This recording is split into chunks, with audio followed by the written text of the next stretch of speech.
and the ability to condense light into material objects, which can then be shaped into whatever we desire, is a natural fact of the universe as basic standards by which other beings do operate constantly with. The humans here on planet Earth have been shut out of the loop of these activities by the bad guys, which the United States government or secret government operates with.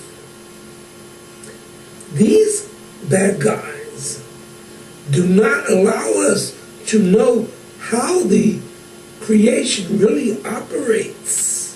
For instance, my friend Bernice, who works in the underground area of Area 51, works with those aliens who park their transparent flying cars in the air with their minds, and also fly their cars with their minds.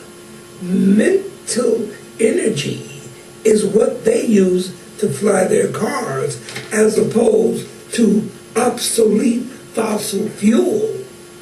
The aliens will not even allow the humans upon planet Earth to have access to quantum vacuum technology, which they gave to Eisenhower back in 1954 and 1957.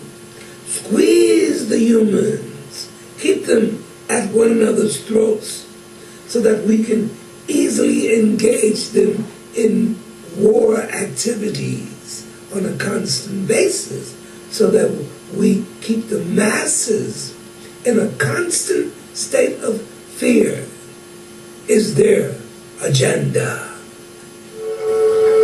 One can never forget the sadness of that morning.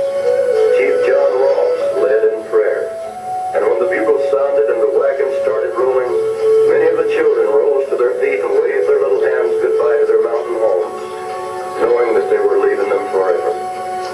Many of these helpless people did not have blankets, and many of them had been driven from home barefooted. On the morning of November the 17th, we encountered a terrific sleet and snowstorm with freezing temperatures, and from that day until we reached the end of the fateful journey, on March the 26th, 1839, the sufferings of the Cherokees were awful. Creek and Sitting Bull's teepees came into view.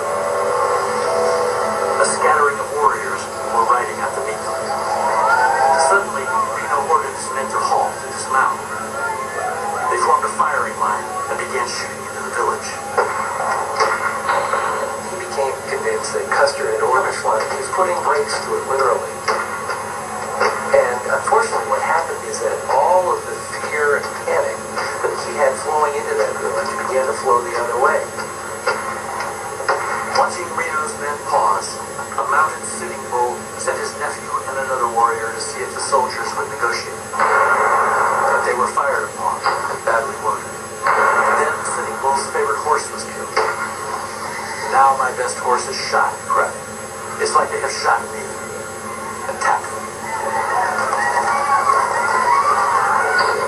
More and more warriors came pouring out of the village, and the outnumbered troopers began a panicked retreat to a stand of trees alongside the river.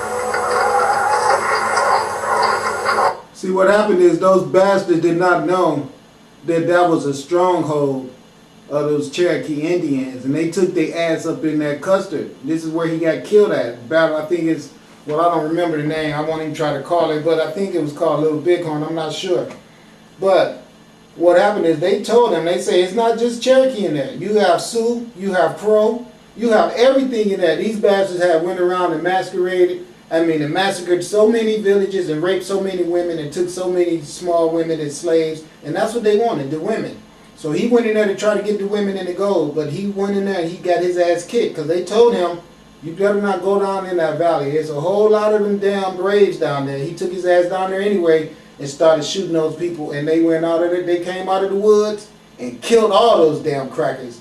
And then he go down in history as a great general, and the only thing he did is ambush villages of women and small children, and raped, killed all the men, and stole the women, the young women and the young women, the small children, and kept them so they could breed with them and make an army. That's what, because they had did it in Africa and Asia, and they did the same thing here. Same, just beastly nature.